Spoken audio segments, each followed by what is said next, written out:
오늘 인사할 땐 다르게 하지 마시고요. 오늘 설교가 좀 맞춰서 이렇게 한번 물어봤으면 좋겠어요. 자, 옆에 계시면 부르세요. 새로운 생명이 있습니까? 물어봅시다. 새로운 생명이 있습니까? 예수님 믿고 구원받고 하나님 백성이 되면 예수의 새로운 생명이 우리 속에 들어오는 거거든요. 예수 믿는 사람은 아마 크게 두 종류의 부류가 있는 것 같아요. 처음 예수 믿고 감사하고 감격해서 어떻게 하면 좀 더 하나님을 기쁘게 할까라고 생각을 하고 주님을 섬기고 예배하고 하나님의 은혜가 그를 늘 지배하는 사람이죠. 좀 쉽게 말하면 예수 믿는 게 즐거워요. 교회에 나오는 게 기뻐요. 아멘입니까? 성도를 만나는 게 즐겁고 신바람 난다는 말 하잖아요. 그런 게 한 종류의 부류가 있는 것 같아요. 어떤 한 분은 마치 이상한 조직에 끌려가고 붙들리는 것처럼 교회에 나오는데 별로 기쁨이 없고 온갖 세상의 근심과 염려는 다 본인이 지고 가는 그런 마음으로 믿음의 생활을 감당하는 분들도 종종 있긴 합니다. 또 쉽게 말하면 하나님의 은혜가 막 넘치는 거죠. 흘러 넘치는 거죠. 그런 사람이 있는가 하면 은혜를 막 마른 행주 짜듯이 쥐 짜야 돼. 짜야 억지로. 신앙생활 좀 능동적일 수도 있고 주동적일 수가 있습니다. 크게 보면 우리가 이 두 부류로 나누어질 수가 있다라고 말합니다. 어려움을 만나고 고난과 시련을 만날 때 그 상황 속에서 믿음으로 일어나는 기도하고 하나님이 함께 하시는 역사를 경험하는 사람이 있는가 하면요. 또 어떤 경우는 어떻습니까? 벼랑 끝에 몰리는 그런 절망의 순간이 왔을 때 일어나지 못하고 그냥 넘어지고 떨어지는 사람들도 간혹 있게 됩니다. 여러분, 아담의 후손으로 태어난 우리 모든 인간들은 다 죄의 성을 갖고 태어납니다. 죄 짓는 일이 그렇게 어렵지 않아요. 굉장히 쉬워요. 가르쳐 주지도 않고 학원 가서 배우지도 않아도 아주 죄 짓는 일을 능수능란하게 합니다. 한번 좀 거짓말하는 건요 별로 그렇게 죄책감도 느끼지 않아요. 자연스럽게 소소하게 잘 합니다. 요즘 같은 이런 미스미디어가 발달한 시대에서 우리가 영혼에 파고드는 정말 선정적이고 육감적인 이런 컨텐츠들이 얼마나 지금 널려 있잖아요. 그래서 우리의 영혼을 그냥 두지 않습니다. 끊임없이 사단은 우리를 어디로 끌고 갔냐고 하면 죄의 자유로 멸망의 다리로 늘 끌어갑니다. 조금만 한눈 팔면 언제 무너질지 모르는 그런 절박한 상황 속에 와 있어요.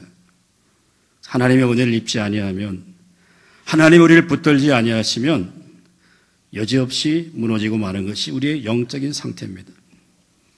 참 이상해요. 성도들은 어떤가 모르겠어요. TV 앞에서는 말이죠, 1시간 수목동화란 맙니까? 화목입니까? 저는 잘 모르겠는데 그런 거 보는 데는요 미리 5분 전에 와서 앉아서 대기하고 있다가 1시간 아쉽다 그래요. 그리고 언제 다음 또 목요일 또 기다려집니다. 근데 성경을 펴놓으면요 5분을 견디지 못합니다. 눈꺼풀이 내려와서 견디지 못해. 그게 어쩌면 우리의 모습일 수도 있어요. 노래방 가서는 말이죠, 요즘 옛날 흘러간 노래 몇 곡씩 부르고 탬버린도 막 치면서 난리적이고 그러다가 30분 보너스 받아 더 하고 그러면서도 찬송가 5절 딱 나오면요 벌써 마음이 무거워져요. 좀 이유가 뭘까요? 아담의 범죄한 이후에 인간들이 하나님의 은혜를 잊어버리는 정세가 나타나고 있다라고 하는 거죠. 사람이 20세가 넘으면요 우리의 뇌 세포가 하루에 10만 개씩 사라진다고 합니다. 한 30년 지나면 무려 10억 개의 뇌 세포가 사라져버려요. 그래서 얼굴은 아는데 저 사람 이름이 뭐지 생각이 안 나요.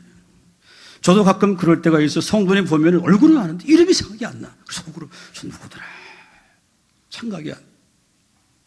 무슨 얘기죠?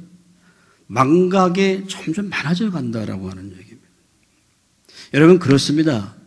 우리가 살면서 자기가 상처받은 것은 오랫동안 뼈저리게 기억합니다. 하나님의 은혜를 입은 것에 대해서는 별로 쉽게 오래가지 않아요. 금방금방 잊어버리게 됩니다. 우리가 구원받고 하나님 백성된 이 복음의 본질은 죄와 허물과 죄로 죽었던 우리에게 예수 그리스도께서 새로운 생명을 주셔서 이 땅에 살고 있지만 이 땅의 백성이 아니라 하나님의 나라의 백성으로 살아가도록 우리에게 복을 주신 줄로 믿을 수 있기를 주님의 이름으로 축원합니다.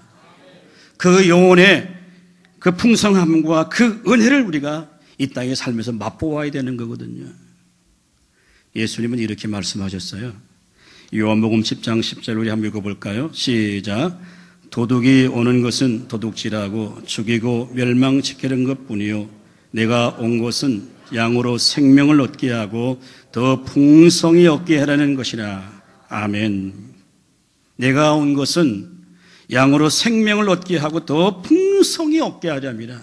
생명을 얻는다는 게 뭐죠? 구원을 받게 한다고 하는 거예요. 구원은 받았는데 거기에 머물러 있는 것이 아니라 더 풍성하게 얻게 하려 합니다. 하나님 베푸신 구속의 은혜와 영광과 그 축복이 무엇인가를 이 땅에 살면서 날마다 경험하고 누리며 살아가도록 하기 위한 것이 예수님이 이 땅에 오신 이유다라고 이렇게 말씀해 주고 있는 것이죠. 사랑하는 성도 여러분, 오늘 우리가 이 본문 말씀을 함께 나누면서 오늘 본문은 이런 얘기입니다. 구원받기 전에 우리가 어떤 상태에 있었던가라고 하는 것을 말씀해 주는 말이에요.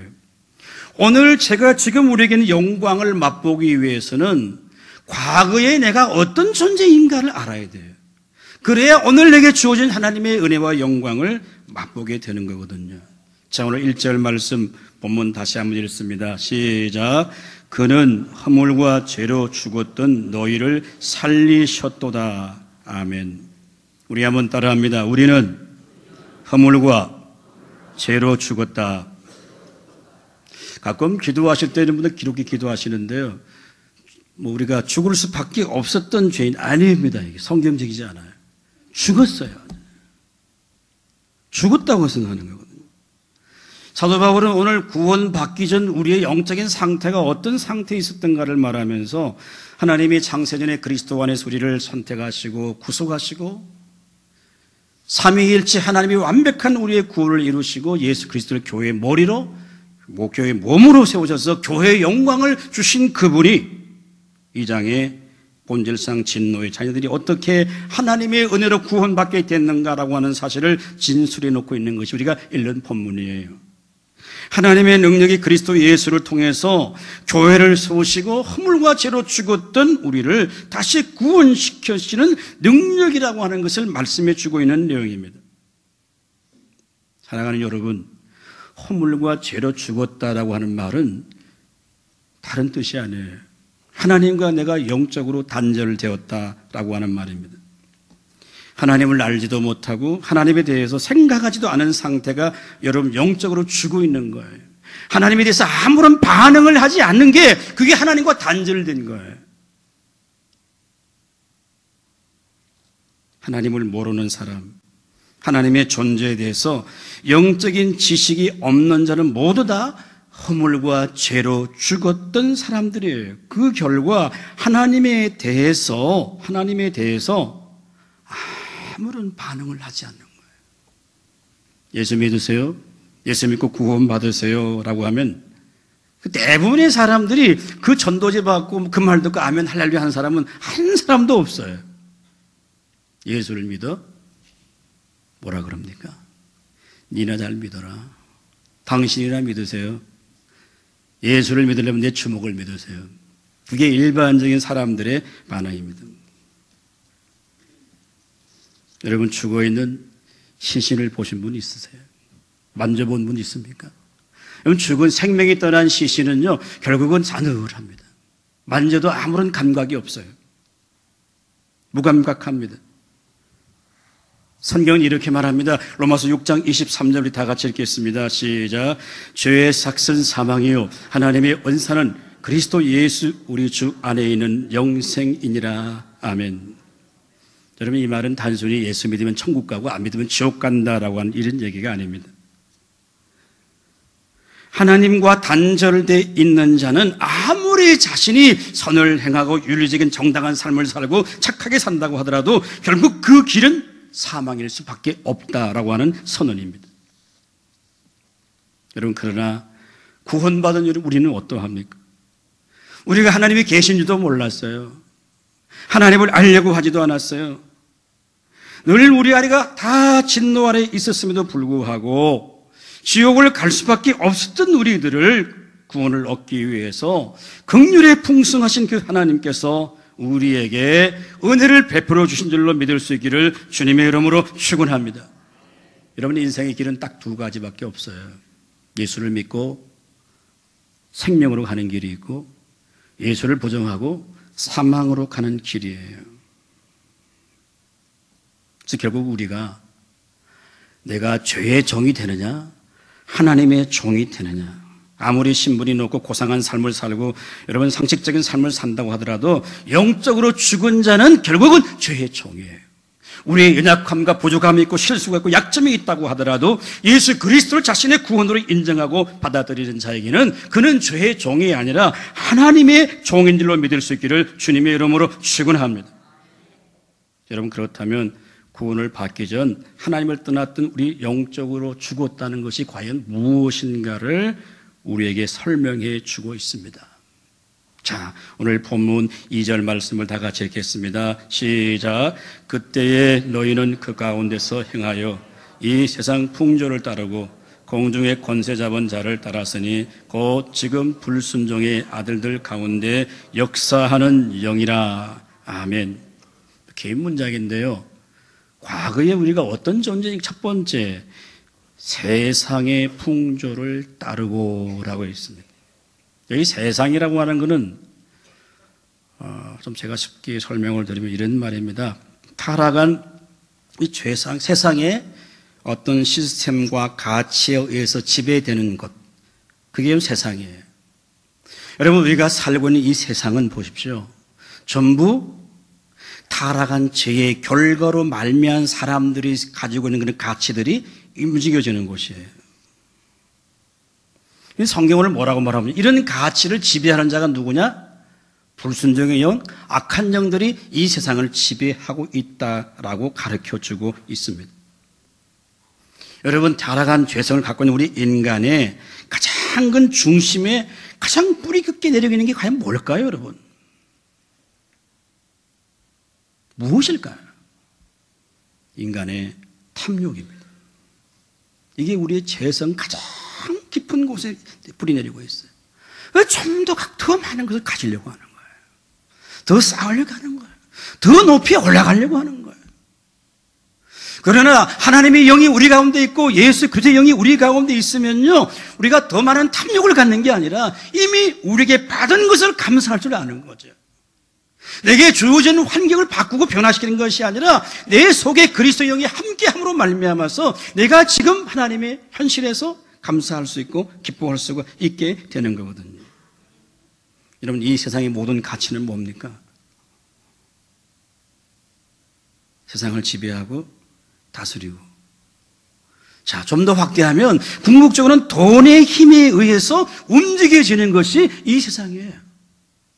돈 있는 사람, 성공한 사람, 실력 있는 사람, 그 사람이 존중받는 사회가 오늘 이 세상의 시스템의 구조입니다.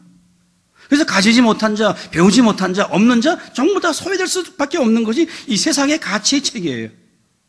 그래서 모든 죄성을 갖고 있는 인간들은 고질적으로 자기 중심적으로 자기 이기심을 가질 수밖에 없다라고 하는 것이 이 세상입니다.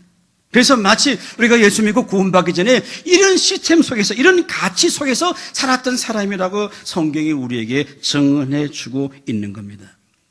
이때 세상 풍조를 따랐다는 이 말은요, 이런 의미입니다. 세상의 가치를 아무런 저항 없이 상식적으로 받아들인다는 거예요. 예수 믿었다고 단장 우리가 천국 가는 것도 아니고 여전히 세상 속에 살아야 돼요. 때로는 우리가 세상의 가치에 휩쓸릴 수도 있어요, 여러분. 그러나 아무런 반응, 무반응, 저항 없이 그냥 습관적으로 아이고 뭐 예수 믿지만 그런 세상은 믿으면 교회 가서 믿음 필요하지만 그 세상엔 돈이 있어야 돼. 이게 세상의 풍조를 믿고 따라가는 거예요. 아무런 습관 없이, 아무런 저항 없이 그래도 돈이 있어야지. 그래도 좀 실력이 있어야지. 능력이 있어야지. 그래 세상에 대접받지. 믿음은 그냥 교회 안에서 필요한 거지 세상에 필요한 게 아니야. 아이고 집사님 몰라서 그래. 이게 세상의 풍조를 따르는 거죠. 자, 두 번째는 뭡니까? 3절 읽어볼까요? 시작. 전에는 우리도 다 그 가운데 우리 육체의 욕심을 따라 지르며 육체의 마음과 원하는 것을 하여 다른 일과 같이 본질상 진노의 자녀였더니. 아멘. 육체의 욕심을 따라 지내며 라고 하는 겁니다. 여기 육체라고 하는 건 우리의 몸이 아니에요. 몸을 가리키는 단어가 아닙니다. 인간의 타락한 육신의 본능이에요. 또 쉽게 말하면 육체의 본능을 따라 살았다는 거예요. 자기 하고 싶은 대로 살았다는 거예요. 하나님과의 관계가 단절돼서 영적으로 죽어 있는 사람은 전부 인간의 죄악된 성향은 뭐냐면 육체의 본능을 쫓아가는 거예요. 그러나 구원받은 사람이 어떻습니까? 인간의 본능을 쫓아가는 게 아니에요. 성경이 말하고 하나님이 가르치고 하나님이 원하시는 것이 무엇인가라고 하는 것을 아는 거예요. 우리의 내면 속에 있는 근본적인 모든 욕구가 다 잘못된 거 아닙니다. 먹고 싶은 욕구, 가지고 싶은 욕구, 그게 잘못된 게 절대 아니에요. 그러나 타락한 죄의 본성이 점점 우리를 붙들어서 죄악된 길로 끌고 가게 만드는 것이 뭐냐? 우리의 육체의 본성이에요. 자, 이걸 성경은 어떻게 우리에게 나열해 주고 있습니까? 갈라디아서 5장 19절 21절까지 우리 한번 읽어봅니다. 시작. 육체의 일은 분명하니 곧 음행과 더러운 것과 호색과 우상 숭배와 주술과 원수 맺는 것과 분쟁과 시기와 분냄과 당 짓는 것과 분열함과 이단과 투기와 술취함과 방탕함과 또 그와 같은 것들이라. 전에 너희에게 경계한 것 같이 경계하노니 이런 일을 하는 자들은 하나님의 나라를 유업으로 받지 못할 것이요. 아멘. 자, 오늘 갈라디아서에 소개하는 이 모든 것들이 다 뭐냐면 육체의 욕심을 따라가는 거예요. 자기의 필요를 따라가는 거예요. 이게 하나님을 알기 전 우리의 영적인 습관이었어요. 이런 인간의 욕망에 붙들리면요, 아주 자연스럽게 아무런 저항 없이 습관적으로 따라갑니다. 그러나 구원받은 주님의 거룩한 백성들은요, 복음을 통해서 이런 자리에서 돌아설 수 있는 거예요. 사도 바울이 오늘 이 편지를 쓰고 있는데요.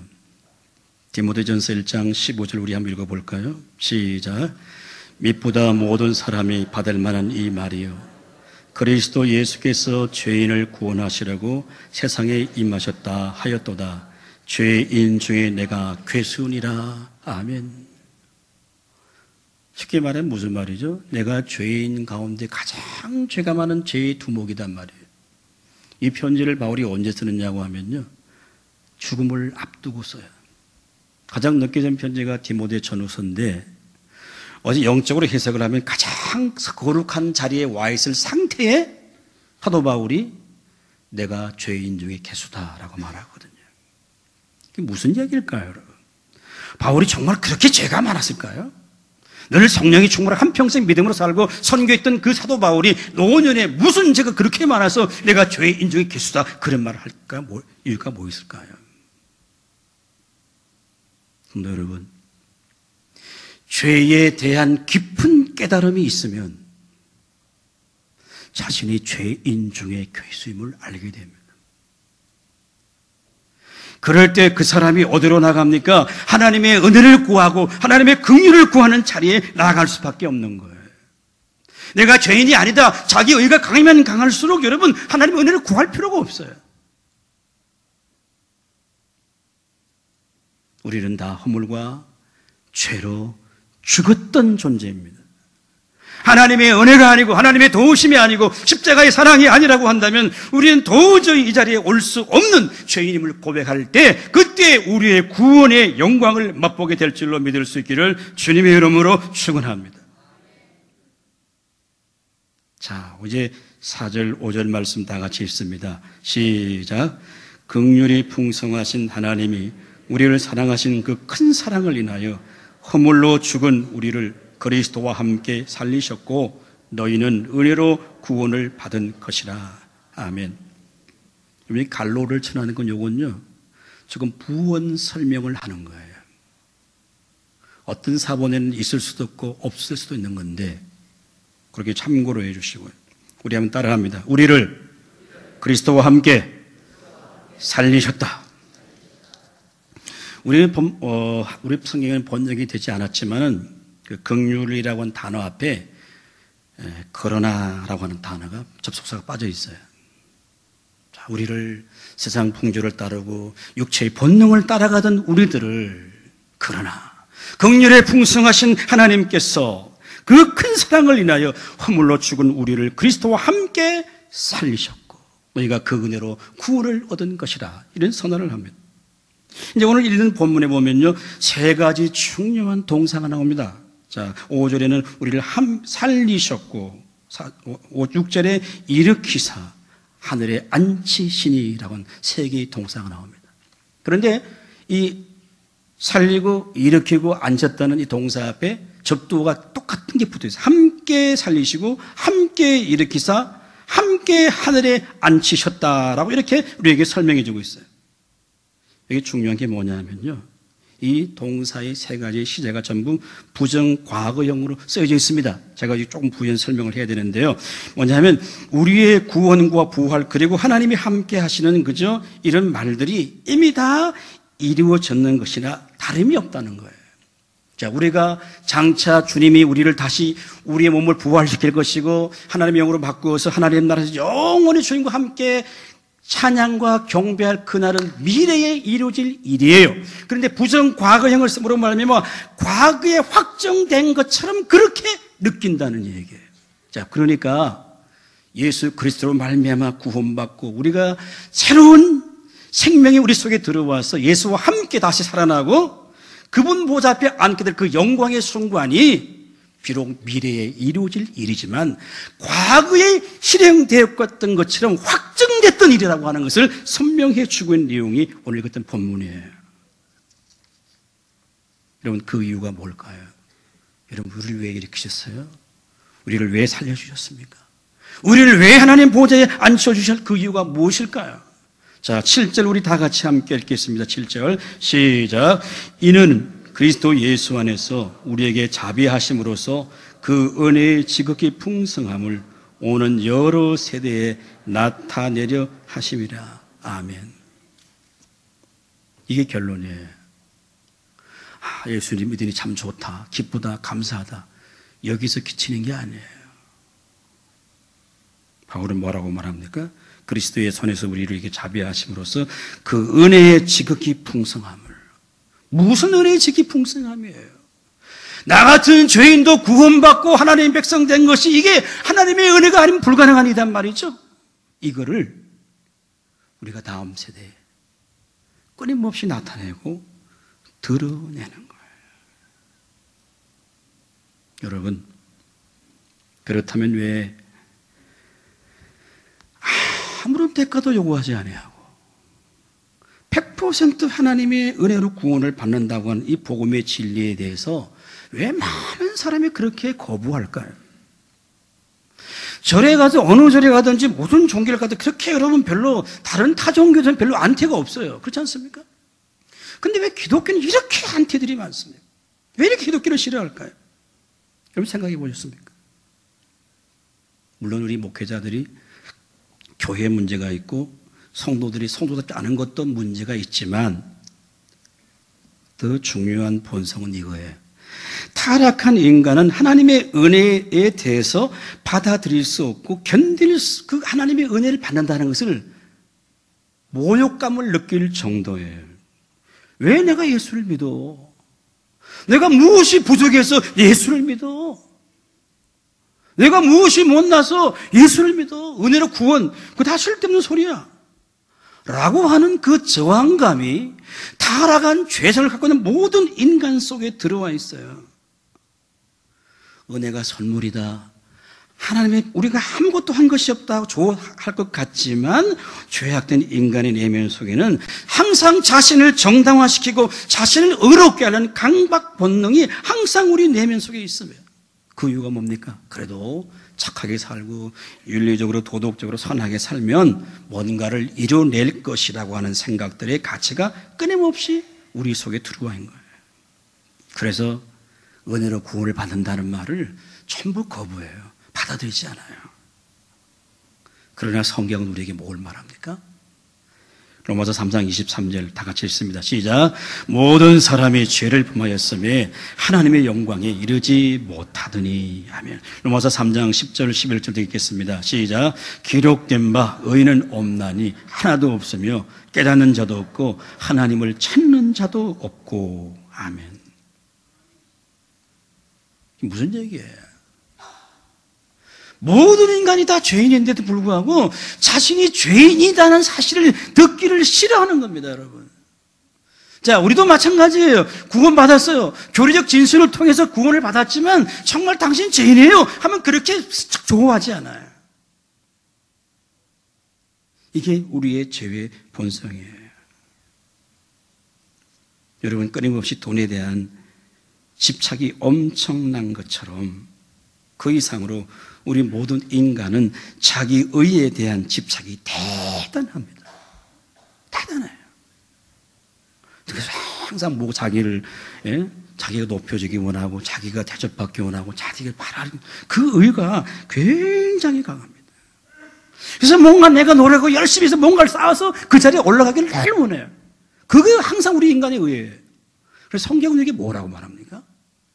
이사야 64장 6절 말씀 우리 읽어볼까요? 시작. 무릇 우리는 다 부정한 자 같아서 우리의 의는 다 더러운 옷 같으며 우리는 다 잎사귀같이 시들므로 우리의 죄악이 바람같이 우리를 몰아가나이다. 아멘. 무슨 말이에요, 여러분? 이사야 선지자가 고백하는 겁니다. 우리의 의 다 더러운 옷 같다는 거예요. 예? 옷이 아무리 고급스러운 옷이 좋은 옷이지만 입고 자꾸 빨면 어떻게 됩니까? 다 더러워져요. 그게 인간의 의예요. 자기 의를 드러내고 싶고 자기가 뭐 대단한 존재 같고 자기가 뭔가를 이루고 송창 같지만 하나님 앞에서 보면 그 모든 게 다 더러운 옷 같은 거예요. 불처럼 다 시드는 거예요. 그런데 죄악된 성향을 갖고 있는 우리 인간은 끊임없이 자기 의를 추구합니다. 그래서 끝까지 육체의 본능을 따라 끊임없이 추구합니다. 하나님 볼 때 그 모든 것이 여러분 다 허무할 수밖에 없고 죄악일 수밖에 없거든요. 그래서 긍휼에 풍성하신 그 하나님께서 우리를 죄 가운데 버려두지 않으시고 예수 그리스도의 십자가를 통해서 오늘 저와 여러분을 다시 살리시고 일으키시고 하늘에 앉히는 구원의 영광과 축복을 우리에게 주신 줄로 믿을 수 있기를 주님의 이름으로 축원합니다. 여러분, 예수를 믿는 기독교 복음의 과연 신비로운 건 과연 뭘까요? 밤에 막 기도하고 자다가 하나님께서 뭐 나타나서 음성을 들려준다든지 뭐 이상한 환상을 보았다든지 이걸 여러분 신비롭다고 생각하십니까? 아니면 차를 타고 가다가 차가 뒤집어졌는데 다른 사람 다 죽었어요. 자기는 살아났어요. 아유, 하나님 내가 기적적으로 살아났습니다. 이것만이 여러분 기적이겠습니까? 어떤 사람은 뭐 암 진단 받고 3개월밖에 못 산다고 생각했는데 극적으로 살아났어요. 하나님의 기적입니다. 신비롭습니다. 예, 기적일 수 있어요. 그러나 여러분, 성경이 가르치는 기적과 신비라고 하는 건요, 그게 아니에요. 아무런 자격이 없는 죄인, 하나님 자신의 자기 의를 위해 발버둥 치고 노력하고 애썼던 이 부정한 자를 예수의 십자가를 통해서 값없이 구원해 주시는 그 은혜를 알 수 없다라고 하는 것이 그게 기적이고 신비인 줄로 믿을 수 있기를 주님의 이름으로 축원합니다. 여러분, 그러면 우리 어떻습니까? 예수로 말미암아 항상 충분함을 느끼는 거거든요. 그러나 이 영적 진리의 세계에 들어가지 못하면 예수로 인해 충분함을 느끼지 못해요. 그래서 늘 세상에 기웃거리고 세상을 가지야 내가 충분해 주려는 생각들이 항상 우리 내면 속에 자리 잡고 있단 말이죠.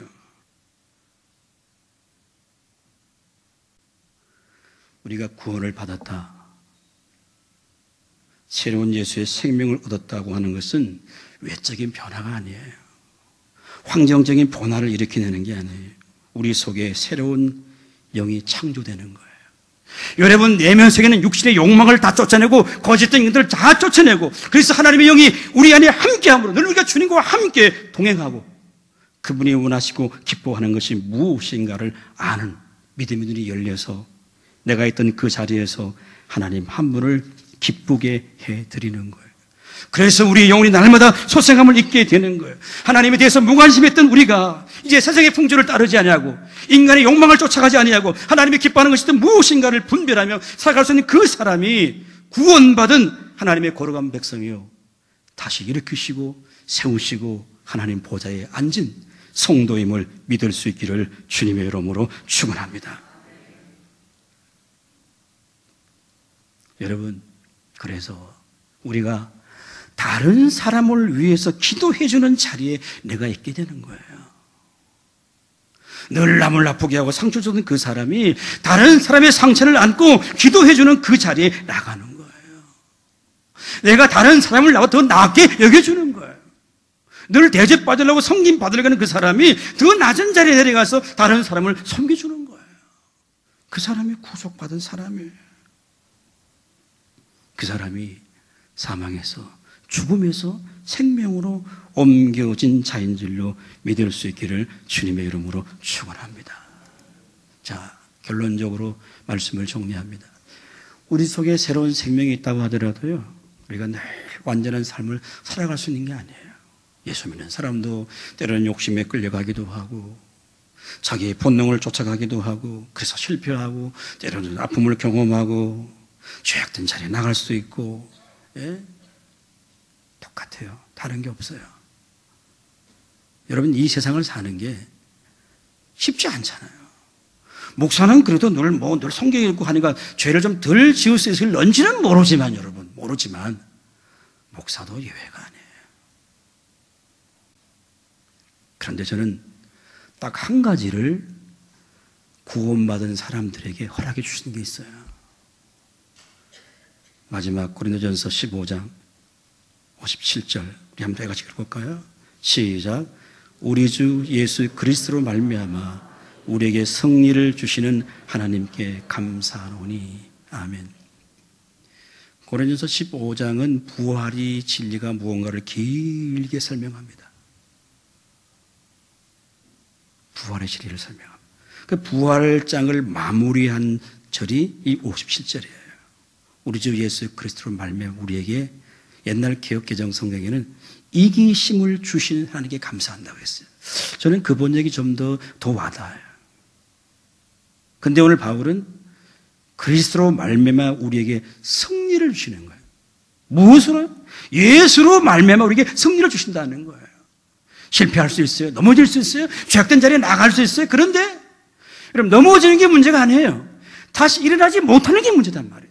그러나 구원받고 예수의 생명이 있는 자는 절대 영원히 멸망하지 아니하도록 다시 하나님 우리를 붙드시고 일으켜 세워 주실 줄로 믿을 수 있기를 주님의 이름으로 축원합니다. 이게 여러분, 죽음에서 생명으로, 사망에서 생명으로 옮겨진 자의 삶의 모습이에요. 이 은혜가 여러분의 심령 속에 넘쳐날 수 있기를 주님의 이름으로 축원합니다. 그래서 이 구속의 감격과 기쁨을 이 땅에 세상에 빼앗기지 아니하고 끝까지 믿음으로 승리할 수 있는 성도들의 삶이 될 수 있기를 주님의 이름으로 축원합니다.